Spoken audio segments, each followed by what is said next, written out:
So in a previous video, I talked about my interest in consciousness, the origins of consciousness and existence, actually, and awareness, and also more specifically, my interest in the identification with the subject, the source, the the perceiver, rather than perceptions and everything that's going on, including the body. And this thinking along those kinds of lines, and that's one of the goals of meditation is to become one with the subject, with God, basically, ultimately. And there's all kinds of metaphors and ways to describe it. I think there's a lot of traditions that have sort of common ground.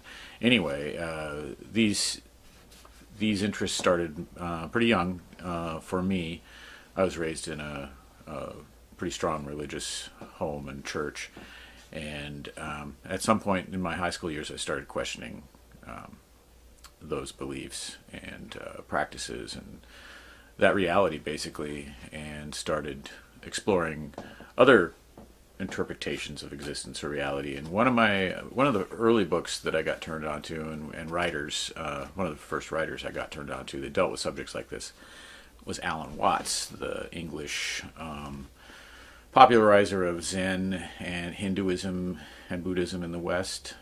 He also became an ordained Anglican priest and was a scholar, fluent in several languages, but also basically known as a popularizer of Zen and Eastern spirituality in the West. This book here was a book that was a big, I think, trigger for me. That it was my first experience of those concepts in an understandable form. It's called The Book on the Taboo Against Knowing Who You Are by Alan Watts.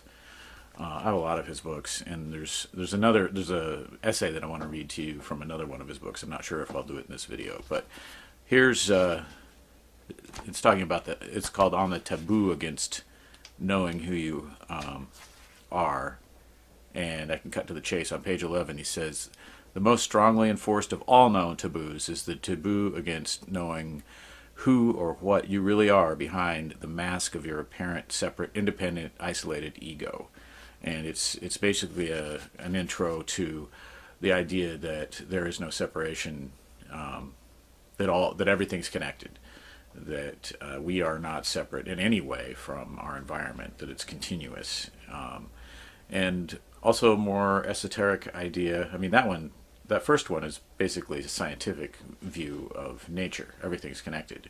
Down at a certain level, you zoom in far enough and you can't see, the separation between the skin and the air of my hand, the molecules. Anyway, a little more esoteric idea is that our consciousness, each of us, the one who looks through these eyes and is not of these eyes, that there is someone who looks through and is the true self. And the idea is that true self, your own true self, is connected to everybody else's true self, and that we're all basically God playing hide and seek. And that's what life is. God playing hide and seek with itself, themself, himself, herself.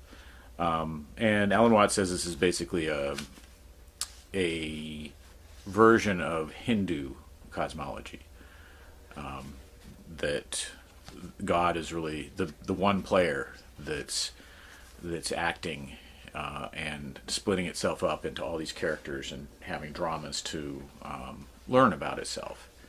And that kind of idea is found a lot of places. I mean, that resonated with me early on. It's kind of kept with me, and I've done meditation. I've been involved with different spiritual paths, including like neo-pagan, Wiccan type stuff too.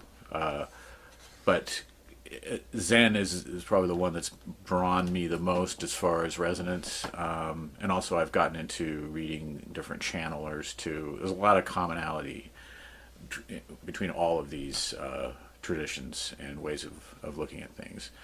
But at this point, for me, it comes down to what do I perceive? What's my truth? It's not about reading what other people believe or think or teach. It's more of a personal experience or experimentation, like treating myself as a laboratory, literally.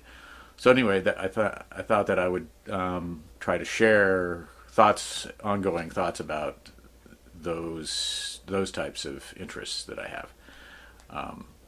And I'll probably leave it right there at this point and come back in a future video to keep talking about this subject. Thanks for watching.